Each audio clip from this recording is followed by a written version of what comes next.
Hello friend, स्वागत है आप सबका आपके अपने channel study with Abhay sir में। आज हम इंडियन पॉलिटी के अंतर्गत संविधान का भाग एक शुरू करने वाले हैं। भारतीय संविधान, हम आपको पहले ही कक्षा में बताए थे कि भारतीय संविधान में कुल 22 भाग हैं। 22 भाग के अंतर्गत जो पहला भाग है उसकी शुरुआत आज हम करने जा रहे हैं। तो भाग एक, इसका नाम क्या है? संघ एवं उसका राज्य क्षेत्र। भाग एक का नाम है संघ एवं उसका राज्य क्षेत्र। और भाग एक के अंतर्गत आपको अनुच्छेद अनुच्छेद अनुच्छेद 1 से लेकर 4 तक का अध्ययन करना है। तो आइए हम शुरू करते हैं भारतीय संविधान का भाग एक का पहला अनुच्छेद और देखते हैं इसमें क्या दिया है। सबसे पहले अनुच्छेद 1 सब क्लास 1 यानी परंतुक 1। इसमें क्या दर्ज है? इसमें अगर इंग्लिश में क्या कहा गया है, India that is Bharat shall be the union of state, अर्थात इंडिया, अगर इसका हिंदी देखा जाए तो इंडिया अर्थात भारत राज्यों का संघ होगा। क्या कहा गया है? इंडिया इंडिया अर्थात भारत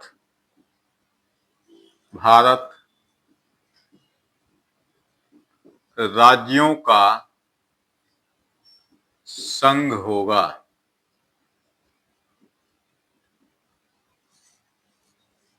ये लाइन लिखा गया है संविधान में।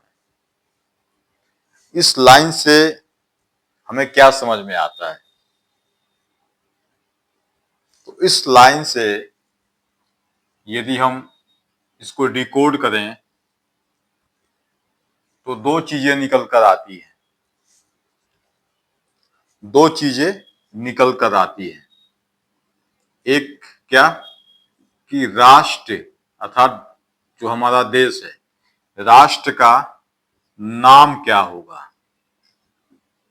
नाम क्या होगा, ठीक है।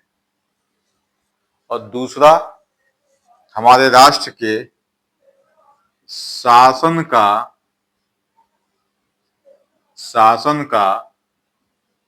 स्वरूप क्या होगा, शासन का स्वरूप क्या होगा।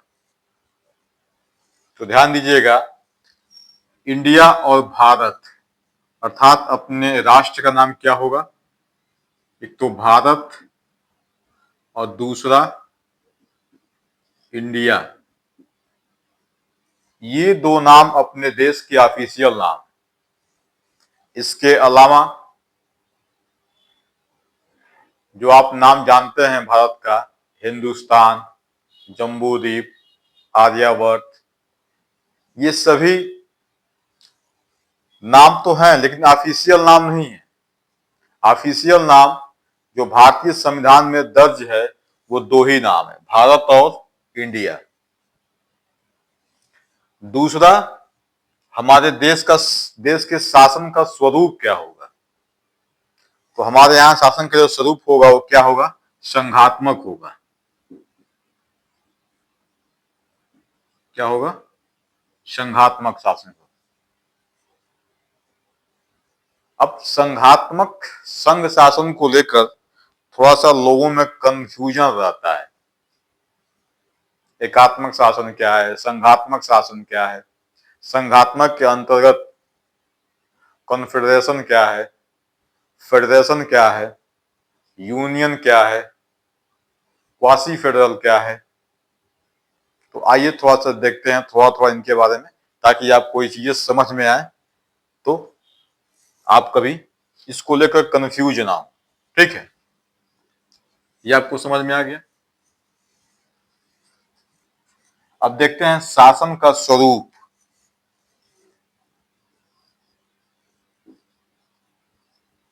शासन का स्वरूप या शासन का वर्गीकरण किस आधार पे? तो शक्तियों के विभाजन के आधार पे। शक्तियों के विभाजन के आधार पर, विभाजन के आधार पर। ठीक है, शक्तियों के विभाजन के आधार पर। तो ध्यान दीजिएगा, पहला है एकात्मक शासन। क्या है?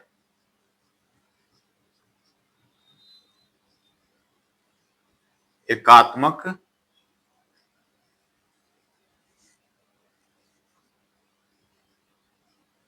एकात्मक शासन। ठीक है, इसको क्या बोलते हैं? Unitary system. इसमें क्या होता है? इसमें शासन से संबंधित जो शक्तियां होती हैं वो केंद्रीकृत होती हैं। तो कह सकते हैं एकात्मक शासन में शक्तियों का केंद्रीकरण पाया जाता है। क्या पाया जाता है? केंद्रीकरण पाया जाता है। केंद्रीकरण पाया जाता है। ठीक है, शक्तियों का केंद्रीकरण पाया जाता है। इससे एग्जाम्पल में ब्रिटेन है, जैसे क्या है इसका एग्जाम्पल? क्या है इसका एग्जाम्पल? देखा जाए तो आप कह सकते हो ब्रिटेन को, किसे कह सकते हो? ब्रिटेन। तो पहला क्या है? एकात्मक शासन व्यवस्था। इसके बाद से क्या है? इसके बाद से संघात्मक शासन व्यवस्था। दूसरा क्या है? दूसरा है संघात्मक शासन व्यवस्था, फेडरल सिस्टम। फेडरल सिस्टम फ्यूडस नामक शब्द से बना है, जिसका अर्थ होता है संधि करना।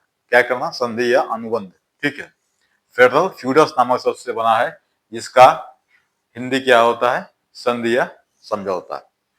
तो संघात्मक शासन व्यवस्था शक्तियों के झुकाव के आधार पर, अर्थात शक्तियों का झुकाव केंद्र की तरफ ज्यादा है कि राज्यों की तरफ ज्यादा है कि दोनों में बैलेंस है, इस आधार पे संघात्मक शासन व्यवस्था को पुनः दो या तीन प्रकार में बांट कर देखते हैं।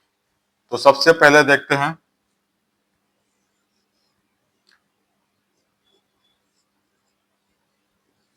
कन्फेडरेशन। कन्फेडरेशन, परिसंघ।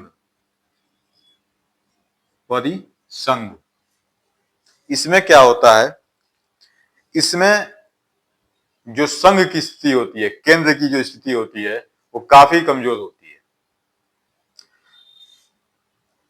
राज्य केंद्र की अपेक्षा काफी मजबूत होते हैं। तो ये काफी कमजोर संघ होता है, और इसका जो एग्जाम्पल है वो क्या है? क्या था, एग्जाम्पल क्या था? यूएसएसआर, रूस, जो कि 1990 के दशक में 90-92 के आसपास इसका विघटन हो गया। ठीक है। दूसरा दूसरा है फेडरेशन।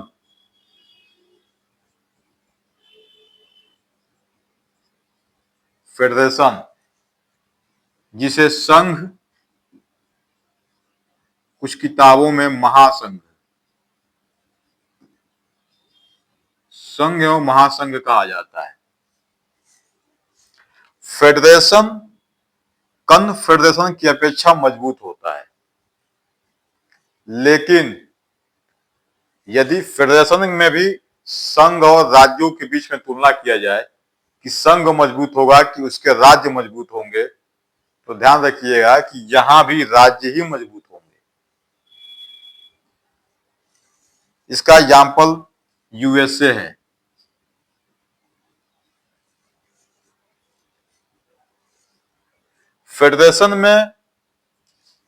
फेडरेशन को परिभाषित करने के लिए एक कथन, स्टेटमेंट बड़ा चर्चित है, जो यूएसए, अमेरिका के परिप्रेक्ष्य में बोला जाता है। कौन सा कथन है वो? कि अमेरिका जो है वो अविनाशी राज्यों का विनाशी संघ है। अमेरिका अविनाशी राज्यों का विनाशी संघ, अर्थात अमेरिका में जो इसके प्रांत, जो इसके राज्य हैं 50, वो अविनाशी हैं, उनका कभी विनाश नहीं हो सकता है, भले अमेरिकी संघ का विनाश हो जाए। तो इस स्टेटमेंट से ही आप समझ सकते हैं कि फेडरेशन में राज्यों की स्थिति क्या है, मजबूत है।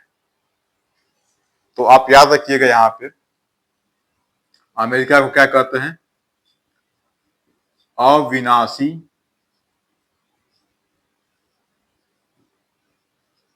राज्यों का विनाशी संघ।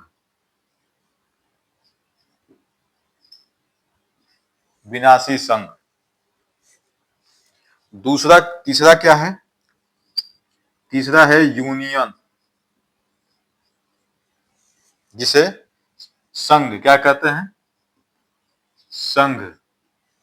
फेडरेशन और यूनियन दोनों का हिंदी संघ होता है। जब आपको एग्जाम में ये दोनों शब्द आए तो आपको ये पकड़ना है कि ये संघ, फेडरेशन है कि यूनियन है, तो आप उसका इंग्लिश वाला वर्जन देखिएगा, तो आप तुरंत समझ जाएंगे कि ये जो संघ है वो फेडरेशन की बात कर रहा है कि यूनियन की बात कर रहा है। ठीक है। तो तीसरा क्या है? संघ। इसका एग्जाम्पल कौन कौन से हैं? कनाडा और भारत। यूनियन में क्या होता है कि संघ की स्थिति काफी मजबूत होती है अपेक्षाकृत राज्यों की। यूनियन में संघ मजबूत होते हैं राज्यों से, राज्य कमजोर होते हैं। और ये यूनियन की व्यवस्था है, ये भारत ने कनाडा से ही अपनाया है। जैसे अमेरिका के परिप्रेक्ष्य में एक कथन चर्चित है, वैसे ही भारत के लिए भी एक कथन चर्चित है। भारत को कहा जाता है, इंडिया को कहा जाता है कि इंडिया विनाशी राज्यों का अविनाशी संघ है। इंडिया विनाशी राज्यों का अविनाशी संघ है। क्या कहा जाता है? कि यह विनाशी राज्यों का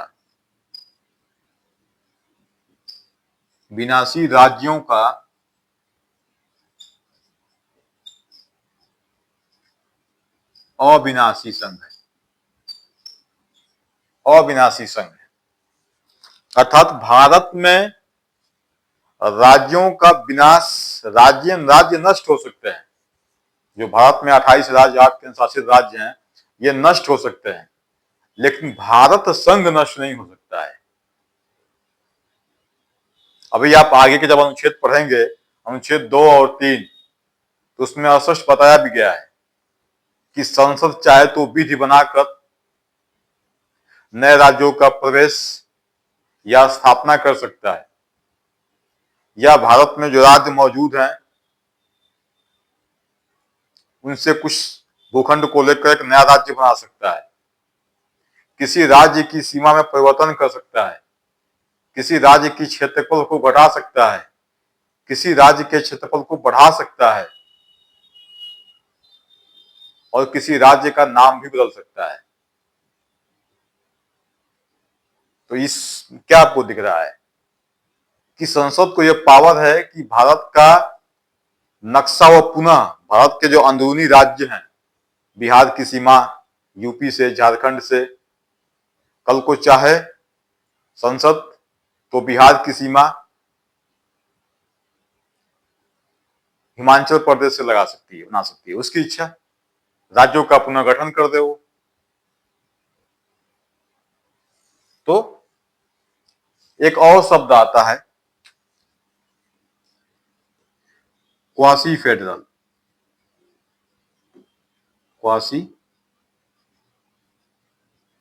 क्वासी फेडरल इसे बोलते हैं अर्ध संघ। क्या बोलते हैं?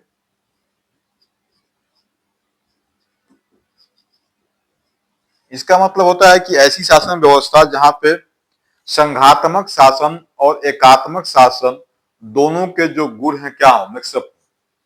ऐसी शासन व्यवस्था, जिस शासन व्यवस्था में संघात्मक और एकात्मक शासन व्यवस्था के गुण आपस में क्या हो, मिलते जुलते हो। जैसे कुछ लक्षण संघात्मक शासन व्यवस्था का है हो, कुछ लक्षण आपके एकात्मक शासन व्यवस्था का हो। और एक विद्वान है केसी वियर, उन्होंने जब भारत का अध्ययन किया, भारतीय संविधान को, उन्होंने कहा कि India is a not federal, India is a quasi federal. मतलब भारत क्या है, अर्ध संघ है। और क्यों कहा? क्योंकि भारत की शासन व्यवस्था में उनको कुछ लक्षण ऐसे थे जो एकात्मक शासन व्यवस्था के दिखाई दिए। जैसे कौन सा लक्षण? एकहरी नागरिकता, एकल संविधान, ये कुछ ऐसे लक्षण हैं जो एकात्मक शासन व्यवस्था के लक्षण हैं, जो कि हमारे यहाँ मौजूद हैं। और संघात्मक शासन व्यवस्था के क्या लक्षण दिखाई दिए? शक्तियों का विभाजन। 7वीं अनुसूची में आपको पढ़ाई भी थी अनुसूची, उसने बताया था कि 7वीं अनुसूचियों में शक्तियों का विभाजन 3 सूचियों में किया गया था, संघ सूची, राज्य सूची और समवर्ती सूची। जब शक्तियों का हम विभाजन कर रहे हैं तो ये गुण कौन सा होगा? ये गुण आपका संघात्मक शासन व्यवस्था का गुण होगा। तो क्वासी फेडरल, ये जो है केसी वियर ने भारत को, किसको? भारत को क्वासी फेडरल यानी कि अर्ध संघ कहा है। भारत को क्या कहा है? अर्ध संघ कहा है। ठीक है। अब देखिए, भारत को यूनियन कहने के पीछे तर्क क्या दिया गया था हमारे संविधान सभा के द्वारा या संविधान के द्वारा? भारतीय संघ को यूनियन का दर्जा देने के पीछे क्या कारण था? हम इसे फेडरेशन क्यों नहीं कहते हैं? भारत को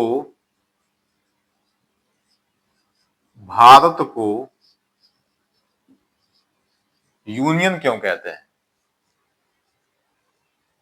तो इसका जो रीजन बताया गया था वो ये बताया गया था कि भारतीय संघ जो है, भारतीय संघ वो किसी कॉन्ट्रैक्ट का परिणाम नहीं था। भारतीय संघ किसी अनुबंध का परिणाम नहीं था,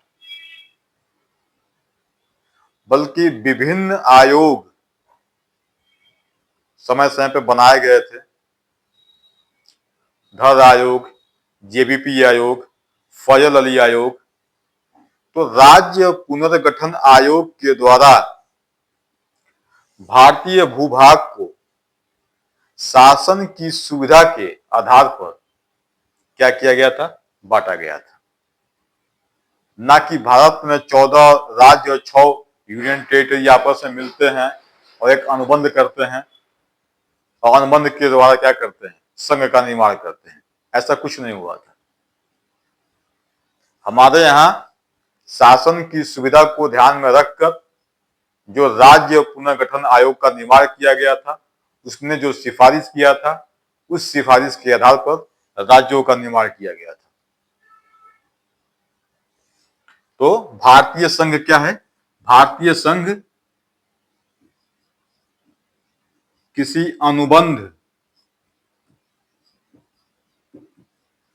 अनुबंध का परिणाम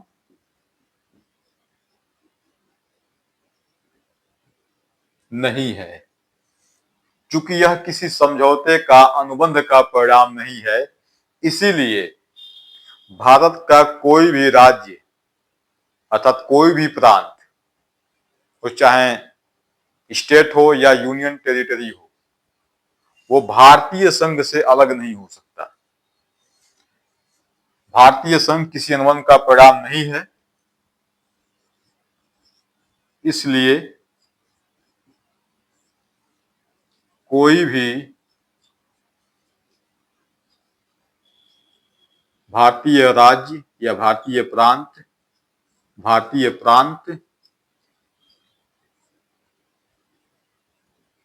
भारतीय संघ से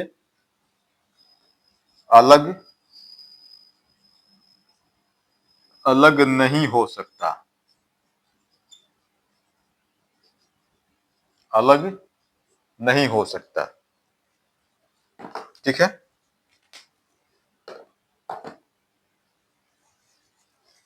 क्या समझ में आ गया? क्योंकि भारत को यूनियन इसलिए कहा जाता है कि भारतीय संघ किसी अनुबंध का परिणाम नहीं है, इसलिए कोई भी भारतीय प्रांत भारतीय संघ से अलग नहीं हो सकता है।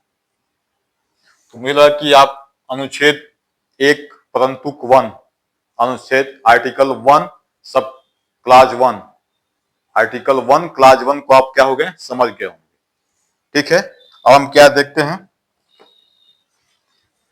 अब हम देखते हैं अनुच्छेद 1 क्लास 2 या अनुच्छेद 1 परंतुक 2।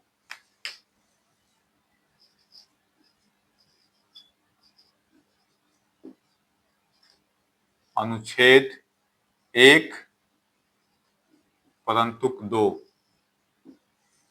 इसमें क्या कहा गया है? इसमें कहा गया है कि इस अनुच्छेद का संबंध इस अनुच्छेद का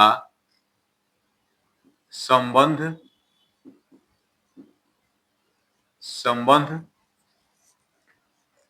राज्य अर्थात भारत राज्य और उसके राज्य क्षेत्र से है। राज्य क्षेत्र से है, जो कि प्रथम अनुसूची में दिया गया है। प्रथम अनुसूची में क्या किया गया है? दिया गया है। ठीक है। तो अनुच्छेद क्लास 2 में क्या दिया गया है कि राज्य और उसके राज्य क्षेत्र का जिक्र है, जिसकी डिटेल जानकारी कहाँ दिया गया है? अनुसूची 1 में। जब हम अनुसूची 1 पढ़ रहे थे तो हमने आपको बताया था कि भारत में 28 राज्य, 8 केंद्र शासित राज्य। फिर हमने बताया था कि सबसे बड़ा राज्य कौन, क्षेत्रफल के हिसाब से, जनसंख्या के हिसाब से। सबसे छोटा राज्य कौन, क्षेत्रफल और जनसंख्या के हिसाब से। सबसे बड़ा यूनियन टेरिटरी कौन, क्षेत्रफल और जनसंख्या के हिसाब से। सबसे छोटा यूनियन टेरिटरी कौन, क्षेत्रफल और जनसंख्या के आधार पे। तो इस तरह की पूरी जानकारी 28 राज्यों और 8 केंद्र शासित राज्यों के बारे में कहाँ मिलेगी आपको? आपको अनुसूची 1 में मिलेगी। जब आप व्यय एक्ट को उठाकर देखेंगे तो आपको ये सारी जानकारी है राज्यों के बारे में अनुसूची 1 में मिल जाएगी। ठीक है, यहां तक समझ में आ गया। अब इसके आगे चलते हैं। अब भारत के राज्य क्षेत्र में क्या क्या शामिल है? तो इसका अनुच्छेद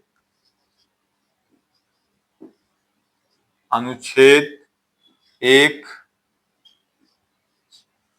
परंतु 3 इसमें क्या दिया गया है कि भारत के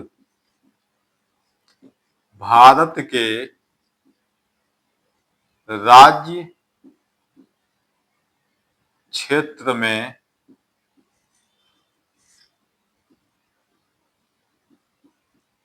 शामिल होंगे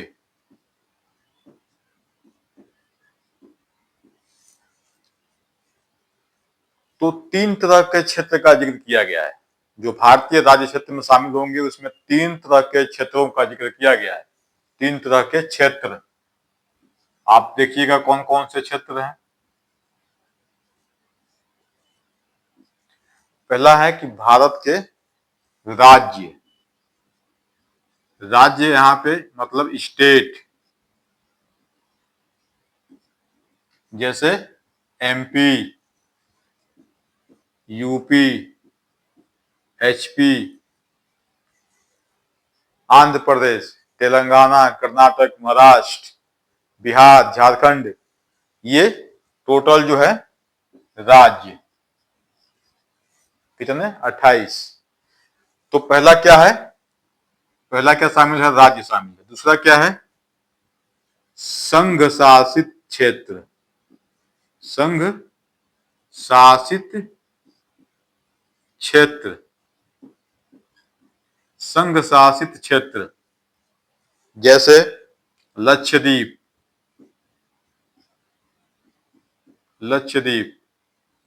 चंडीगढ़ आदि। टोटल कितने हैं? 8। ये तो आपको पता है दोनों। तीसरा कैसे, कौन सा क्षेत्र शामिल किया जाएगा? तो तीसरे जो हैं वो अर्जित क्षेत्र, अर्जित क्षेत्र भी शामिल होंगे।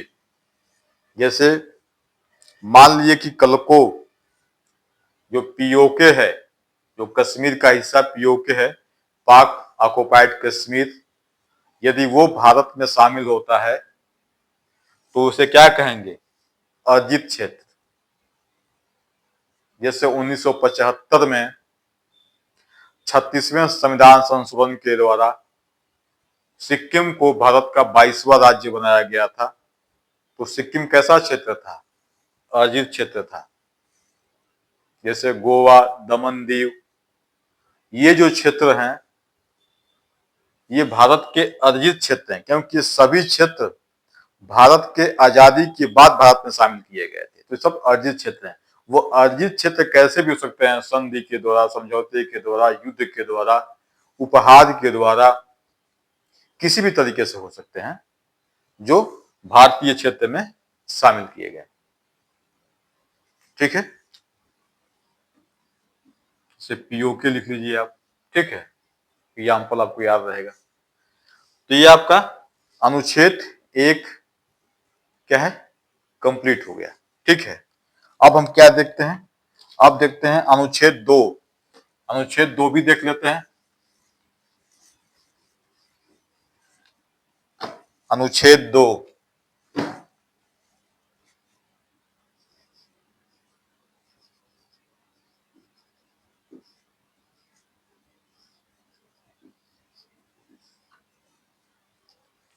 अनुच्छेद 2 इसमें क्या कहा गया है? इसमें कहा गया है कि संसद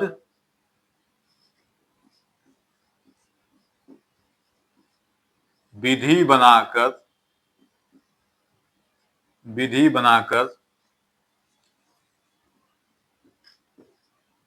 नए राज्यों का प्रवेश राज्यों का प्रवेश या स्थापना कर सकती है। संसद को यह अधिकार दिया गया है कि वो विधि बनाकर नए राज्यों की स्थापना या प्रवेश कर सकती है। अब ध्यान देखिएगा, ये जो दो शब्द हैं, प्रवेश व स्थापना, इसको आप एक ही मत समझिएगा, दोनों में काफी अंतर है। तो संसद को अधिकार है विधि द्वारा